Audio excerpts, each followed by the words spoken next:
आइए मिलकर के धन्यवाद देते हैं भारतीय रक्षा मंत्रालय को, जिन्होंने आज अपने एक बड़े फैसले से भारतीय कंपनियों का सम्मान बढ़ाया है। जहां रक्षा मंत्रालय की तरफ से लिया गया ये फैसला इस बात को साबित करता है कि भारतीय कंपनियां पूरी तरीके से तैयार हैं सभी प्रकार के इक्विपमेंट्स को स्वदेशी रूप से भारत में तैयार करने के लिए। बहुत ही बढ़िया। आज की मेन खबर ये है कि भारतीय रक्षा मंत्रालय ने भारतीय नौसेना के लिए करीबन 4,300 करोड़ रुपए के एक और बड़े इलेक्ट्रॉनिक्स कॉन्ट्रैक्ट को देश की कंपनी भारतीय इलेक्ट्रॉनिक्स लिमिटेड को सौंप दिए हैं। इससे पहले 23 मार्च 2023 को यानी कल के दिन डिफेंस मिनिस्ट्री ने इंडियन एयरफोर्स के लिए करीबन 3,700 करोड़ रुपए के कॉन्ट्रैक्ट भी भारतीय इलेक्ट्रॉनिक्स लिमिटेड को सौंपे हैं। ये पहली बार देश के अंदर किया गया है कि सिर्फ 2 दिनों के अंदर इतना बड़ा कॉन्ट्रैक्ट एक भारतीय कंपनी को सौंपे गए हैं। भारतीय वायुसेना के लिए सौंपे गए कॉन्ट्रैक्ट में करीबन 2,800 करोड़ रुपए की लागत से रेडार वार्निंग रिसीवर को तैयार किया जाएगा। और आज यानी भारतीय नौसेना के लिए सौंपे गए 4,300 करोड़ रुपए के कॉन्ट्रैक्ट में fire control, gun fire control, surveillance, tracking, ESM, sonar system और कई मल्टीपल टाइप के made in India electronic parts को बनाने का कॉन्ट्रैक्ट सौंपा गया है। कहना गलत नहीं होगा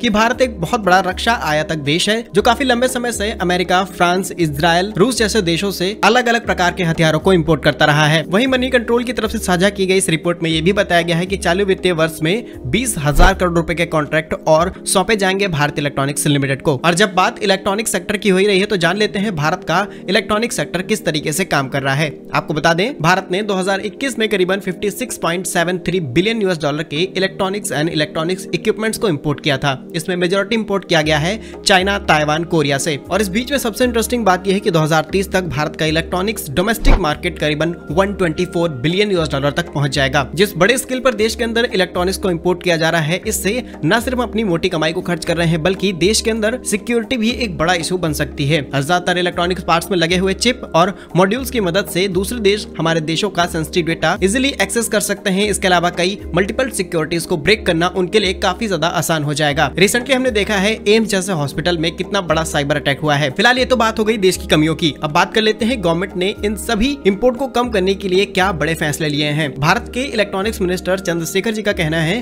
कि भारत का 2023 और 24 में इलेक्ट्रॉनिक एक्सपोर्ट 1 लाख से 1.5 लाख करोड़ तक बढ़ जाएगा, क्योंकि हमने देखा है भारत के अंदर इलेक्ट्रॉनिक्स एक्सपोर्ट ने भी काफी अच्छी ग्रोथ पकड़ी है। सबसे बड़ी और ऊंची उछाल देखी गई है भारत के एप्पल मैन्युफैक्चरिंग सेक्टर में। और इसी कड़ी को जोड़ते हुए कुछ ही दिनों पहले ही इलेक्ट्रॉनिक्स मिनिस्टर राजीव चंद्रशेखर जी ने करीबन 180 करोड़ रुपए के एक क्लस्टर को इनॉग्रेट किया है। ये कर्नाटका के अंदर एक इलेक्ट्रॉनिक्स मैन्युफैक्चरिंग क्लस्टर डेवलप किया जा रहा है, जिसमें काफी बड़े स्केल पर एप्पल और मल्टीपल टाइप के इलेक्ट्रॉनिक प्रोडक्ट्स को मैन्युफैक्चर किया जाएगा। तैयार किए इस क्लस्टर में करीबन 18,000 लोगों को जॉब दिया जाएगा और इस पूरे क्लस्टर के अंदर 50-50 पार्टनरशिप के तहत सभी प्रोजेक्ट तैयार किए जाएंगे। भारत के अंदर ऑलरेडी काफी बड़े स्केल पर फॉक्सकॉन, पैगाटॉन, वेस्टर्न जैसी कंपनीज आईफोन बनाने का काम कर रही हैं और नई नई इन्वेस्टमेंट लेकर के सामने आ रही हैं। रिसेंटली पैगाटॉन ने भी अनाउंस किया है कि वो भारत के अंदर अपनी दूसरी नई मैन्युफैक्चरिंग यूनिट भारत के अंदर शिफ्ट करने जा रहे हैं, जिससे आईफोन्स के आने वाले जितने भी नए मॉडल्स हैं वो देश के अंदर ही मैन्युफैक्चर किए जाएंगे। देश के अंदर इलेक्ट्रॉनिक्स मैन्युफैक्चरिंग को बढ़ावा देने के लिए भारत सरकार ने 2023 और 24 के बजट में करीबन 16,000 करोड़ रुपए के बजट सेट किया है, जिससे SPECS यानी कि scheme for promotion manufacturing electronics component and semiconductors को देश के अंदर प्रमोट किया जाए। इस सेक्टर को और ज्यादा इंप्रूव करने के लिए IESA का भी गठन किया गया है, यानी कि Indian electronics and semiconductor association. लगे हाथ सरकार ने इसमें PLI स्कीम को भी लॉन्च किया, जिसकी वजह से कंपनीज को एडिशनल बेनिफिट दिए जा रहे हैं उनकी एक्स्ट्रा मैन्युफैक्चरिंग करने में। और भारत के इलेक्ट्रॉनिक्स सेक्टर में